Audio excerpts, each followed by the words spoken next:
Madame, Monsieur, bonsoir. Très heureuse de vous retrouver ce soir pour cette nouvelle édition. N'oubliez pas de nous aider en quelques secondes avec le clic sur le pouce en l'air et un petit commentaire. Et puis bien sûr, abonnez-vous si ce n'est pas encore fait. Au programme de cette édition, le plan de paix du président américain pour Gaza, alors que Donald Trump rencontrait aujourd'hui son homologue israélien. Nous poursuivrons avec le nouveau coup de force en Europe, avec les élections législatives de Moldavie. Toutes les manipulations de Bruxelles se sont déchaînées pour assurer le pouvoir aux eurocrates. Et puis pour terminer, nous rentrerons en France pour revivre l'université d'automne de l'UPR de François Asselineau. Un plan de paix pour mettre fin à l'impasse diplomatique à Gaza. Donald Trump a présenté sa médiation dans le dossier palestinien, mais Benjamin Netanyahou semble inflexible. Explication d'Olivier Frère-Jacques. Il semblerait que nous ayons un accord sur Gaza. Ce sera un accord qui mettra fin à la guerre. Ce sera un accord qui apportera la paix. Je pense que nous avons un accord.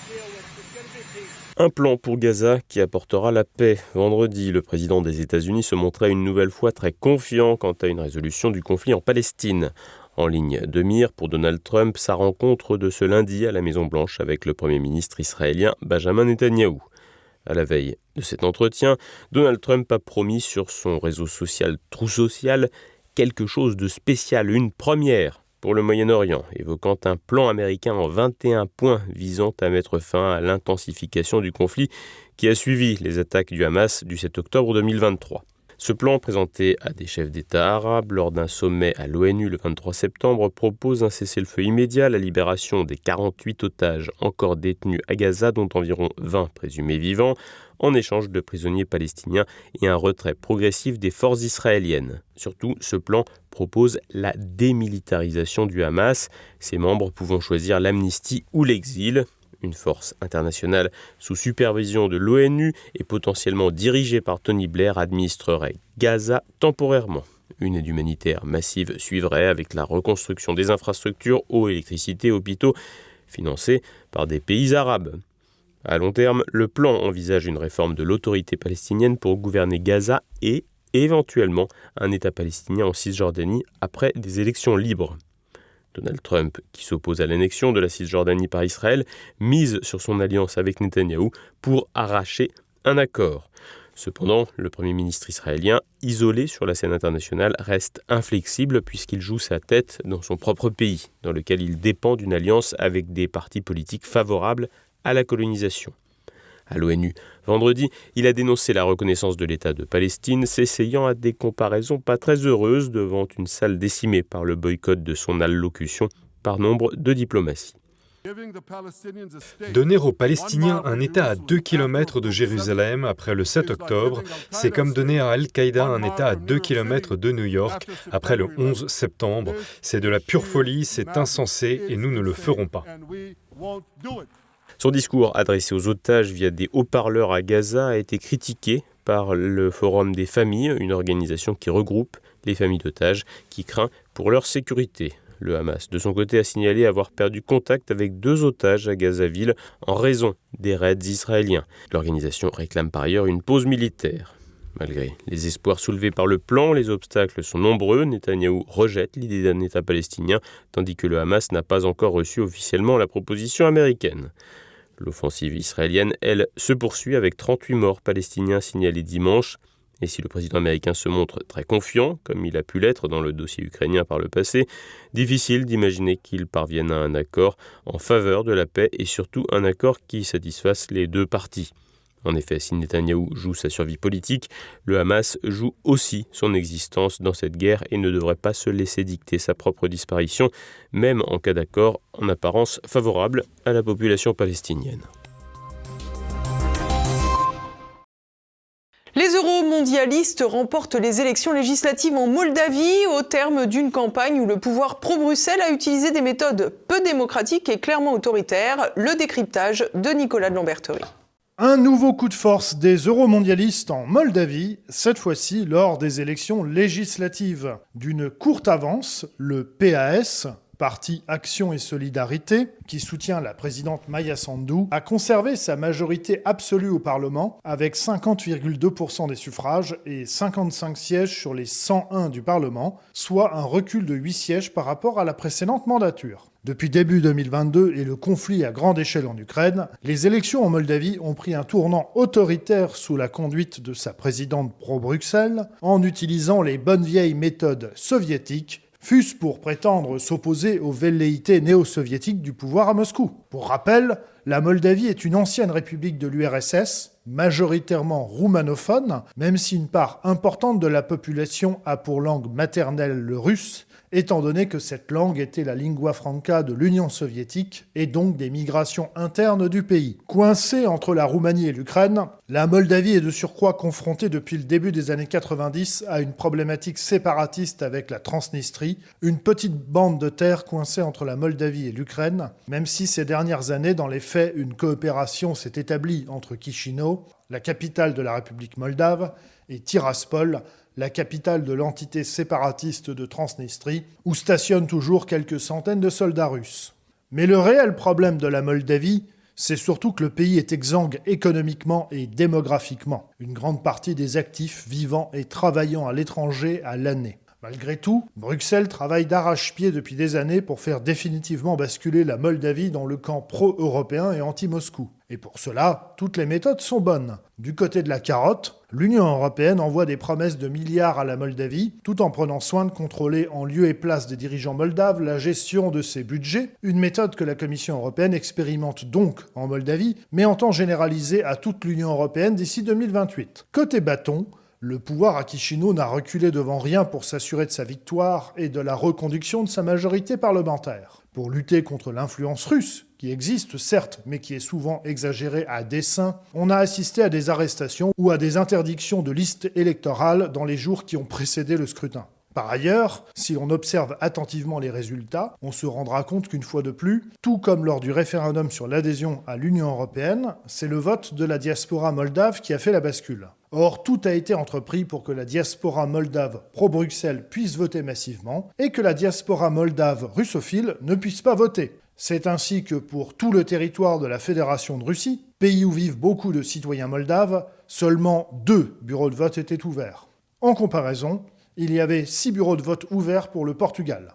Idem en Transnistrie, où il y avait en tout et pour tout 12 bureaux de vote ouverts pour 500 000 habitants. Selon Modeste Schwartz, spécialiste des pays roumanophones, il faut s'inquiéter de ces dérives, et surtout sur le fait qu'elles finissent par faire tache d'huile dans la culture politique européenne. J'ai surtout pas tellement l'impression qu'on ait vu dans son opposition émerger un parti ou une personnalité qui électriserait vraiment les masses moldaves. Il n'y a pas eu de participation record. Pour l'instant, on n'a pas vu non plus de grandes manifestations. Je suis pas sûr qu'on en voit par la suite. En revanche, le gros problème, je dirais que dans cette histoire, c'est notre attitude à nous, c'est-à-dire aux Européens, représentés qu'ils le veuillent ou non par la Commission européenne, laquelle Commission a non seulement fermé les yeux sur toutes les dérives autoritaires du régime Maia Sandu pendant la campagne, non, on est allé beaucoup plus loin que fermer les yeux. On a littéralement mis le tampon de l'Union européenne sur ces dérives, et moi j'ai très très peur qu'en fait cette République moldave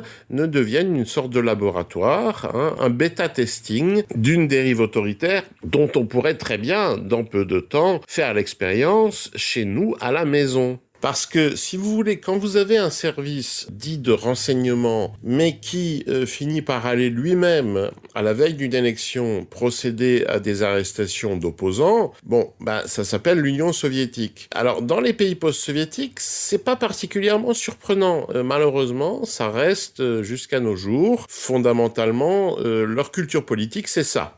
Le problème, c'est que intégrer ce genre de société à la communauté européenne, ça entraînera, je dirais, de façon inévitable, une soviétisation de la culture politique européenne elle-même. Alors, est-ce que des gens comme Ursula von der Leyen ne se rendent pas compte si vous voulez, de l'inévitabilité de ce genre d'évolution, moi, on aura beaucoup de mal à me le faire croire. Moi, je pense plutôt que c'est le projet et que c'est ça qui devrait nous inquiéter plutôt que je ne sais quel dépôt de munitions quelque part à Tiraspol, dont on devrait plutôt se demander s'il reste encore la moindre munition à l'intérieur après 30 ans de pillage intensif. Du côté de l'opposition moldave, l'ancien président Igor Dodon, qui a rassemblé environ 25% des suffrages, a mollement contesté la sincérité du scrutin, même si cette contestation ne devrait pas aller bien loin. En revanche, la majorité fragile dont jouit désormais le parti présidentiel devrait favoriser le maintien sous tension de la société moldave et des méthodes autoritaires du pouvoir euromondialiste. Avec, bien évidemment, le plein appui de Bruxelles et des fonds publics alimentés par les contribuables européens. L'UPR a fait sa rentrée à Valère, en Indre-et-Loire. Le parti de François Asselineau a organisé samedi sa traditionnelle université d'automne autour de plusieurs tables rondes. Nous étions sur place. C'est une tradition désormais. Tous les ans, à l'automne, nous faisons une université. Deuxièmement, c'est important parce que des Français viennent de toute la France et même de l'outre-mer et même de l'étranger. Nous avons beaucoup de monde aujourd'hui, on a plus de 800 personnes. Ça permet aux militants, aux sympathisants de se réunir, d'échanger, d'écouter des informations intéressantes lors des tables rondes, de parler avec François Asselineau, qui est un homme très accessible. On nous a dit l'Union c'est la force, l'Union européenne ne nous protégerait, en fait on le voit. Le Mercosur, que ce soit dans tous les domaines, la France est aux oubliettes. L'UPR, qui est un parti qui existe depuis 18 ans, bientôt un petit peu plus, a été le premier à défendre cette idée du Frexit et qui a dénoncé clairement les dangers de l'Union européenne. Et on a du mal à comprendre un petit peu pourquoi d'autres personnes créent leur parti alors qu'il serait beaucoup plus facile de se joindre à nous. On a eu un grand débat sur la liberté d'expression et cet après-midi, un grand débat sur l'Occident est-il entré en décadence et la France est-elle en voie de tiers-mondisation. Alors on a un certain nombre d'invités qui n'appartiennent pas à l'UPR mais qui attirent beaucoup de monde. On a Idriss Aberkane qui a fait une présentation très intéressante sur la création du concept de complotisme depuis le 19e siècle, et puis sur toutes les procédures de manipulation de l'opinion. On a un débat avec Philippe Béchade, avec Pierre-Alexandre Bouclet, qui est le président de Radio Courtoisie. Radio Courtoisie, c'est la radio de toutes les droites et de tous les talents, comme on dit. Donc François Asselineau fait objectivement partie du paysage politique. Je pense que vraiment les thèmes qu'il porte, notamment sur le Frexit, la sortie de l'OTAN, ça fait partie des enjeux qui intéressent beaucoup une partie de nos auditeurs et donc on a le devoir d'être là. Nous, on essaye d'avoir une mission de service public, pour le coup, avec Radio Courtoisie, c'est-à-dire qu'on essaye d'inviter des gens qui ont des choses à dire, qui intéressent vraiment les Français et François Asselineau devrait être plus invité sur France Inter ou sur France Info, mais il ne l'est jamais. Voilà. Donc nous, on a vocation à donner la parole à ceux qui ne l'ont pas. Il faut soutenir le souverainisme en France, vraiment. L'UPR a porté le Frexit. C'était essentiel pour moi de faire une conférence inédite pour parler notamment donc, de la liberté d'expression. Aujourd'hui, la guerre, elle est dans l'information avant d'être sur le terrain, mais elle finit sur le terrain. Julian Assange avait dit « Toutes les guerres que nous avons eues au XXe siècle viennent d'un mensonge médiatique ». Nous ne nous voyons pas comme des citoyens globalisés. On défend une culture, c'est ce que fait François Asselineau. Et je suis là pour essayer d'apporter aussi des éclairages autres que politiques, mais également économiques. De toute façon, l'UPR a raison, et de toute façon, l'Union européenne et l'euro finiront par exploser. Toute la question, c'est de savoir, est-ce qu'on prend les devants pour sortir de façon raisonnable et responsable, et pour éviter trop de drames, ou est-ce que ça se fera dans la douleur avec une explosion générale? Tout le débat est là. En tout cas, on se met en ordre de bataille pour participer à l'élection présidentielle de 2027, et où mon petit doigt me dit que je serai bel et bien candidat, comme je l'ai été en 2017, mais dans des conditions bien différentes, parce que depuis 10 ans, l'opinion publique a mûri sur les questions européennes, et je vois qu'on a de plus en plus de Français qui viennent de tous les horizons, j'insiste.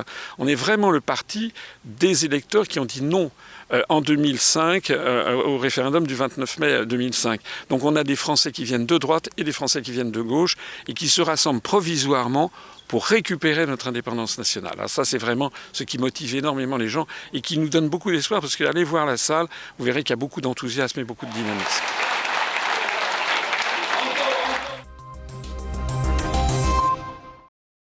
Et à présent, passons à l'actualité en France, en bref. Emmanuel Macron appuie sur la pédale de frein des dépenses budgétaires. Selon les informations de la Tribune Dimanche, le président champion de la dette aurait appelé l'Élysée à préparer un budget 2026 sans augmentation. Les crédits alloués à l'Élysée dans le budget 2026 devraient s'élever à 122 millions d'euros comme en 2024 et en 2025. Rappelons qu'en juillet 2024, la Cour des comptes avait épinglé la gestion financière de l'Élysée dans son rapport annuel. L'institution financière pointait des annulations de dernière minute, des réceptions fastueuses et des voyages en large délégation, un déficit record de 8,3 millions d'euros pour 2023. Après Matignon, recyclage au Palais Bourbon. Dimanche, l'ancien Premier ministre éphémère Michel Barnier a été élu député LR dans la 2e circonscription de Paris. Arrivé largement en tête du premier tour, il l'a emporté au second avec 62,6% des voix face à la candidate socialiste Frédéric Bredin, ancien ministre de François Mitterrand. Mais même avec plus de 60%, Michel Barnier n'arrive qu'en 2e place, après l'abstention. 75% des électeurs de cette circonscription comprenant le 5e arrondissement et une partie des 6e et 7e ne se sont pas déplacés. Le vidéaste Usul est-il à l'origine d'une bien vilaine arnaque ? En mars 2024, Baptiste Penel, alias Usul, vidéaste d'extrême gauche et chroniqueur pour Blast et Blackseat, lançait une cagnotte pour financer Societer, un web documentaire sur les questions de société. Avec un objectif initial de 75 000 euros, il a récolté 288 000 euros en 2 mois grâce à 6 291 contributions. Cependant, plus d'un an après, le silence d'Usul suscite la colère des internautes. Sur la page de la cagnotte, les messages de frustration se multiplient, certains ironisent sur l'absence de remboursement, d'autres exigent des nouvelles. Une unique annonce, publiée le 18 février 2025, reste vague, laissant les contributeurs dans l'attente et l'incertitude.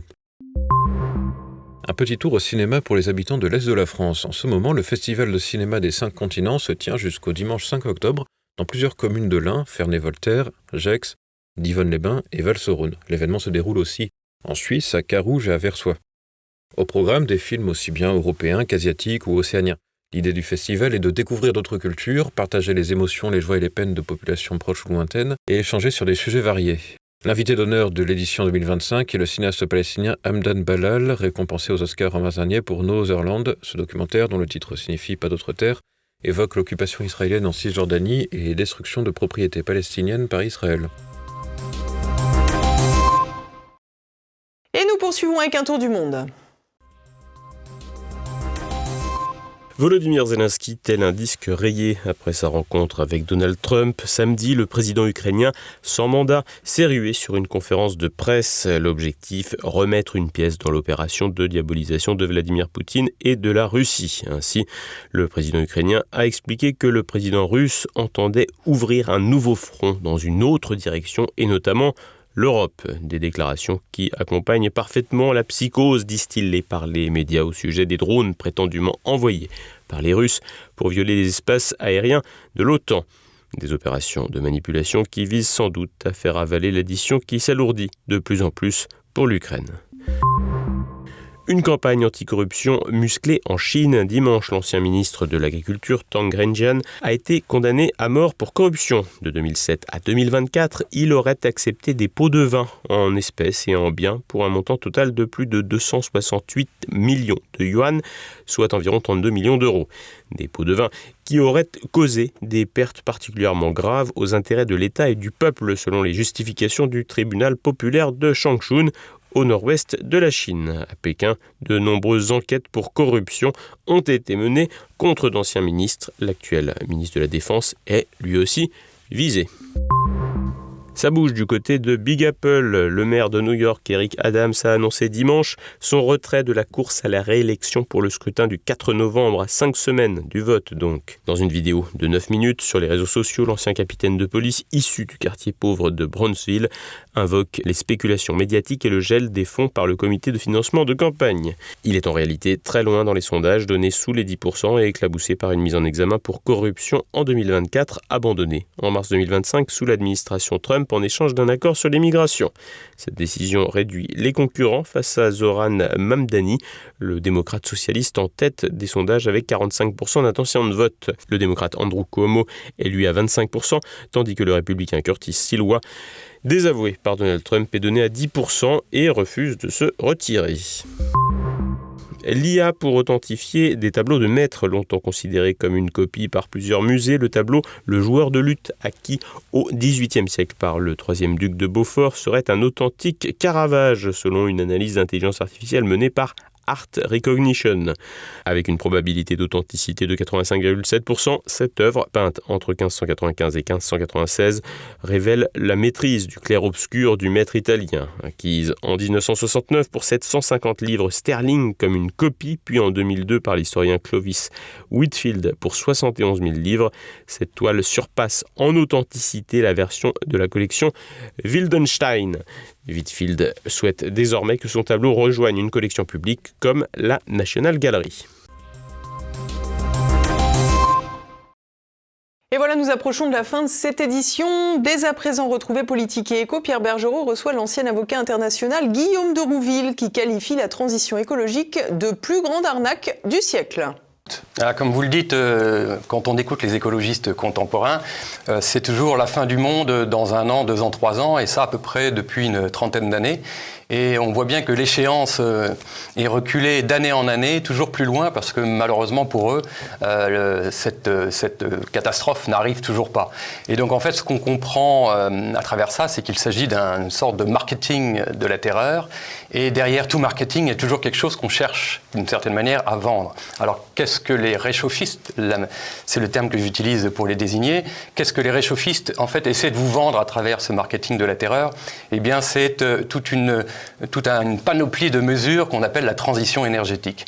Et en fait, on ne pourrait pas faire passer cette transition énergétique si on n'utilisait pas des moyens de terreur intellectuelle pour faire peur au peuple, d'une manière générale. Demain mardi, à partir de 7h, découvrez un nouveau Zoom avec le journaliste Nicolas Destienne-Dorve qui publie Simone Signoret, Histoire d'un amour, où il explore les zones d'ombre de l'actrice. Signoret, c'est une actrice, pour le coup, plus, je pense, intéressante que Claudia Cardinal, par exemple, mais qui a pas tourné forcément avec des très très grands cinéastes, ce qui est plus le cas de Cardinal ou ce qui était le cas d'Arletty, mais déjà Manège, qui est un film remarquable, Casque d'or, qui lui est vraiment un chef-d'œuvre. Les Diaboliques, c'est quand même très très très amusant. C'est pas le meilleur Clouseau. Et Les Chemins de la Haute-Ville, qui lui a valu son Oscar, qui est un très très joli film. Et sinon, les films de la fin, moi j'aime beaucoup Le Chat. D'abord parce que c'est un roman de Simon admirable, la réalisation est parfaite. La Veuve Coudert, c'est très bien. La vie devant soi, malgré tout, elle est extraordinaire. C'est pas un très grand film, mais et puis cette série qu'elle a fait pour la télévision qui s'appelait Madame le Juge, qui est vraiment très très très bien, avec en fait un épisode était réalisé par Chabrol, un autre épisode par Garnier de Fer. Enfin, c'est une très très très jolie série de l'époque. C'est à présent la fin de cette édition. Merci à tous pour votre fidélité. Rendez-vous demain. En attendant, portez-vous bien. Bonsoir.